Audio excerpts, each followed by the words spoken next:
Welcome back to Capital Catch-Up, your weekly deep dive into the legislative machinery of Washington. I'm Victor. And I'm Lenny. It is the final week of February 2026, and while the eyes of the world have been turned toward the Winter Games, the 119th Congress has been moving a significant stack of legislation, ranging from healthcare reforms to the nuts and bolts of government software procurement. That's right. And we aren't just looking at the headlines. We're looking at the congressional record from February 20th through the 26th. Let's start with a piece of legislation that hits close to home for many families dealing with elder care. I'm looking at Senate Bill 3886, titled the Nurses Belong in Nursing Homes Act. This is a crucial conversation, Victor. For years, we've seen a staffing crisis in long-term care facilities.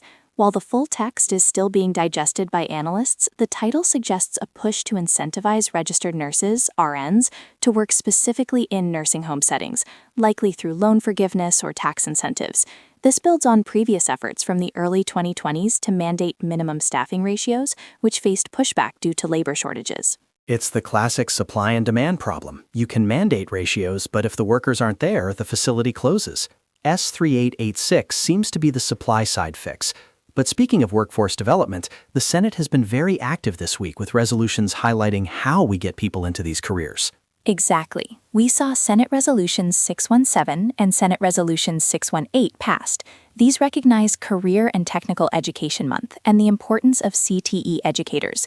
We often talk about the College for All model, but these resolutions signal a bipartisan recognition that work-based learning coordinators are essential for the economy. It connects directly to Senate Resolution 622, designating late February as National FFA Week.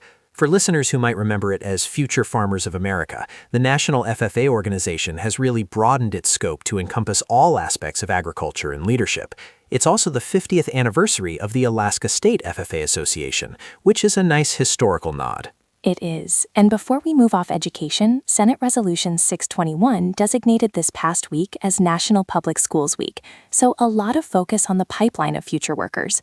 But Victor, I want to pivot to something that sounds dry but will actually save taxpayers billions: House Resolution 2417 and House Resolution 5457. The Strengthening Agency Management and Oversight of Software Assets Act. It's a mouthful. It is, but here is why it matters. The federal government spends billions on software licenses, often buying duplicate licenses or paying for software they don't use. These bills require the head of each agency to provide a comprehensive inventory of their software assets to the Director of the Office of Management and Budget and the CIO. This is basic hygiene for a business, but for the federal government, it's revolutionary. House Resolution 5457 appears to be a companion or a slightly amended version moving through the process.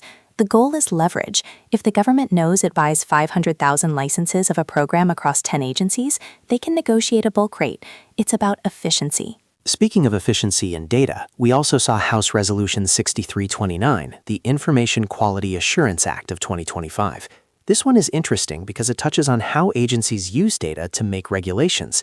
It requires stricter guidelines on the quality, objectivity, utility, and integrity of information. Which sounds great on paper, Victor, but we should explain the procedural angle. Information quality acts are often used to challenge environmental or health regulations. If an agency wants to regulate a chemical, industry groups can use this type of law to sue, arguing that data quality isn't high enough. It's a double-edged sword. Better data is good, but paralysis by analysis is a risk. That's a great point on the regulatory friction. And that friction is front and center with House Resolution 4626, the Home Appliance Protection and Affordability Act. This is the legislative pushback against energy efficiency standards. We saw this flare up a few years ago regarding gas stoves and dishwashers.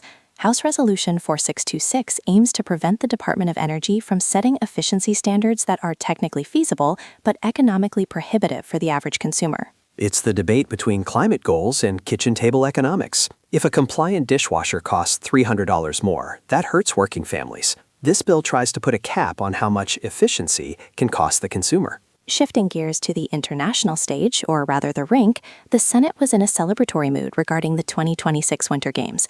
Senate Resolution 602 supports the Olympic and Paralympic teams, and Senate Resolution 623 commemorates the accomplishments of Team USA ice hockey. It has been a thrilling tournament. It's rare to see the Senate pause for sports, but the Olympics usually get a bipartisan nod. On a more somber but important note, Senate Resolution 620 designates February 28, 2026 as Rare Disease Day, and Senate Resolution 614 marks February as American Heart Month. These aren't just commemorative. They usually accompany lobbying days where patient advocates storm the Hill to ask for research funding. Absolutely. Now, let's look at the executive calendar. We have a list of nominations, many without descriptions, which typically indicates military promotions or foreign service lists moving in block. However, we do have a specific name, Ryan McCormick of Virginia, nominated to be Undersecretary of Transportation for Policy. This is a key role. The Undersecretary for Policy essentially acts as the primary advisor to the Secretary regarding legislative and regulatory proposals. Given the infrastructure projects still rolling out from legislation passed earlier in the decade, McCormick is going to be the traffic cop for how federal dollars actually hit the pavement. And finally, a look at history. We have two preservation bills moving in the House. House Resolution 1352 designates the General George C. Marshall House in Virginia as an affiliated area of the National Park System. Marshall, of course, being the architect of the Marshall Plan after World War II. And fittingly, House Resolution 1945 is the America's National Churchill Museum National Historic Landmark Act. The special relationship between the US and UK getting some structural reinforcement there.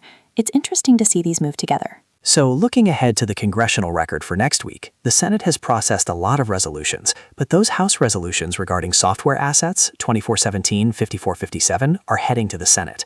If they pass there, we might actually see procurement reform land on the president's desk. And keep an eye on S3886, that nursing bill. If that gains traction, it could be the start of a larger healthcare workforce package this spring. We'll be tracking it all. Thanks for listening to Capital Catch-Up. See you next week.